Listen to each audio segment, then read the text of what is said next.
बिस्मिल्लाहिर्रहमानिर्रहीम।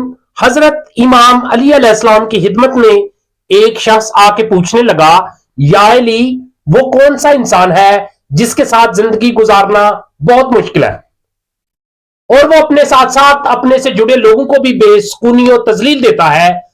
बस जैसे ही पूछा गया तो इमाम अली अलैहिस्सलाम ने फरमाया, ऐ शख्स, वो इंसान, वो मर्द है जिसमें ये तीन खामियां मौजूद हों, क्योंकि ये तीन खामियां उसकी बीवी की जिंदगी को दुश्वार बना देंगी। पहली हामी कि वो नामहरम को गंदी निगाह से देखता होगा, दूसरी हामी कि वो हमेशा खुद को सही, आला और दूसरों को गलत समझता है, तीसरी हामी वो बात बात पे झूठ बोलता हो। याद रखना, जिस शख्स में ये तीन हामियां मौजूद हो उसके साथ रहने वाले रुसवाई और परेशानी का सामना करते हैं। तो वो शख्स पूछने लगा, या अली, मैं एक झलक में कैसे पहचान लूं कि किस इंसान में ये खामियां मौजूद हैं? इमाम अली अलैहिस्सलाम ने फरमाया, इस खामी की जड़ खुद को मोहतरम और दूसरों को हकीर समझना।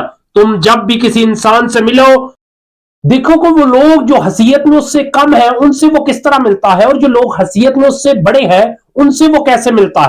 मैंने अल्लाह के रसूल से सुना कि इस दुनिया में सबसे अजीम इंसान वो है जिसमें ये खूबी मौजूद हो कि वो तमाम इंसानों को बराबरी के हकूक देता हो, और यही सिर्फ उसके घर को भी जन्नत बना देती है और जिंदगी को रौनक बख्शती है और आखिरत में भी अजीम इनामात का सबब बनती है। मेरे प्यारे दोस्तों, वीडियो अच्छी लगे तो